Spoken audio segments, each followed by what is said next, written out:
روزہ رکھنے سے پہلے آج نیت یہی کریں کہ مولا تعالیٰ یہ روزہ میرے تمام برے اعمال کے لیے کفارہ ہو جائے، یہ ڈھال بن جائے۔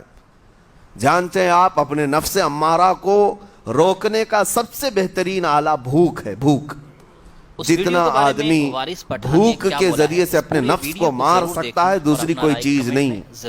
آپ دیکھیں اس رمضان المبارک میں بہت ساری حلال چیزیں آپ کو حرام کر دی گئی ہیں، یعنی سحری سے لے کر افطاری تک۔ میں یہ نہیں کہہ رہا کہ شراب پینا حرام ہے، نشہ کرنا حرام ہے، وہ تو پوری زندگی بھر حرام ہے، لیکن آپ کو چاول روٹی تو حلال ہے نا، سبزے سیب پھل فروٹ تو حلال ہے، لیکن یہ حلال چیزیں بھی اللہ نے آپ پر حرام رکھی ہیں، روزے کے عالم میں نہیں کھا سکتے۔ سحری سے لے کر افطار تک یہ حلال لقمے، پانی تو حلال ہے، پاک ہے، لیکن آپ کے لیے روزے کے عالم میں حرام ہے۔ اسی طرح شادی شدہ مرد اپنی عورت کے ساتھ زندگی بھر کبھی بھی جمع کر سکتا ہے، رات میں سو سکتا ہے، لیکن حالت روزہ میں وہ حلال کام بھی حرام ہے، حلال کام بھی حرام ہے۔ اپنی عورت سے جمع کرنا حالت روزہ میں کیوں روکا گیا؟ کھانا پینا بھی حلال تھا، عورتوں کے ساتھ شباشی بھی حلال تھی، لیکن روزے کے عالم میں ان حلال چیزوں کو روکا گیا۔ تو آپ سوچ سکتے ہیں اس چیز کو، سوچ سکتے؟ وجہ یہ ہے کہ حلال چیزوں سے آپ کو روک کر بڑے حرام چیزوں سے بچانا مقصود ہے۔ آج اگر اپنے آپ میں اتنا کنٹرول کر لے جاؤ کہ چند حلال چیزوں سے دن بھر بچ سکتے ہو، انشاءاللہ رمضان کے بعد بڑی حرام چیزوں سے بھی اللہ آپ کو محفوظ رکھے گا۔ میرے عزیزو، برا ہے ان لوگوں کا جن کو میرے آقا صلی اللہ تعالیٰ علیہ وسلم نے دعائے ہلاکت فرمائی۔ اس سے بدنصیب کوئی ہو سکتا ہے جن کے لیے رسول رحمت صلی اللہ تعالیٰ علیہ وسلم کی دعائے ہلاکت ہوئی ہو؟ حضور صلی اللہ تعالیٰ علیہ وسلم ایک دن مسجد نبوی شریف میں تشریف لے جا رہے تھے، منبر پر آپ نے قدم رکھا، آمین کہا، پھر دوسرے زینے پر قدم رکھا، آمین کہا، تیسرے زینے پر قدم رکھا، آمین کہا۔ خطبہ مکمل کیا، صحابہ نے پوچھا یا رسول اللہ صلی اللہ علیہ وسلم ہر زینے پر آپ قدم رکھتے ہوئے آمین کس لیے کہہ رہے تھے؟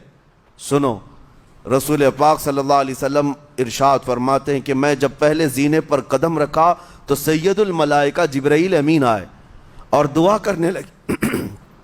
کیا دعا کیا؟ یوں کہا، یا رسول اللہ صلی اللہ علیہ وسلم وہ شخص ہلاک و برباد ہو جائے جو آپ کا نام سنے اور پھر اس کے بعد درود نہ بھیجے۔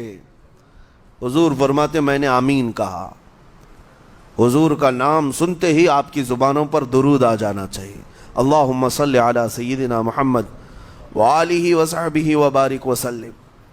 میرے آقا فرماتے ہیں دوسرے زینے پر قدم رکھا تو جبرائیل امین نے یوں کہا، یا رسول اللہ صلی اللہ علیہ وسلم وہ شخص ہلاک و برباد ہو جائے جو زندگی میں اپنے ماں اور باپ میں سے کسی ایک کے بڑھاپے کو پایا اور ان کی خدمت کر کے جنت نہیں حاصل کر سکا بلکہ ان کو ایسے ہی چھوڑے رکھا، ایسا شخص برباد ہو جائے۔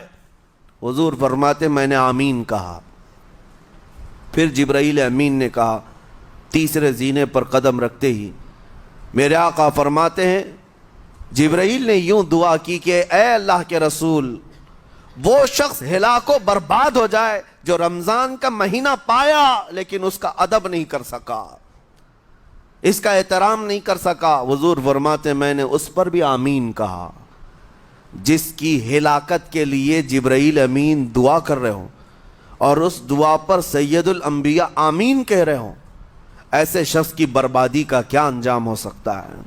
وہ کتنا بد نصیب ہوگا۔ اسی لیے میرے عزیزوں، مسلمانوں میں یہ رواج ہی نہیں ہونا چاہیے کہ اٹھ کر کے پوچھتے رہیں روزہ ہے کہ نہیں ہے، روزہ ہے کہ نہیں ہے۔ مسلمان ہے تو روزہ ہے، اور یہ کوئی آپشنلی عبادت نہیں ہے کہ 4 رکھ لیا 2 نہیں رکھا، آپشنلی نہیں، یہ فرض عین ہے۔ ایک روزے کو چھوڑنے کا گناہ فرمایا گیا 600 سال تک اسے دوزخ میں رکھا جائے گا، 600 سال تک۔ یہ معمولی چیز نہیں ہے۔ اور جن کے پچھلے روزے قضا ہو چکے ہیں معاف نہیں ہوں گے. تھپڑ مار لیں گال پہ، توبہ توبہ کر لیں، معاف نہیں ہوں گے. توبہ تو کرنے کے ساتھ ساتھ قضا بھی کرنا ہوگا. جب موقع ملے سال بھر میں اپنے چھوٹے ہوئے روزوں کو واپس کرنا ہے. اس کی اہمیت میں آپ کو بتا دوں، ایک روزہ اگر جان بوجھ کر کے کسی نے توڑا یا چھوڑا تو جانتے ہیں اس کا کفارہ کیا ہے؟ اس کا کفارہ یہ ہے کہ اس کے بدلے میں دوسرے دنوں میں 60 روزے کنٹینیو رکھے. رمضان کا ایک روزہ پورا کرنے کے لیے 60 روزے رکھنے پڑ جائیں گے.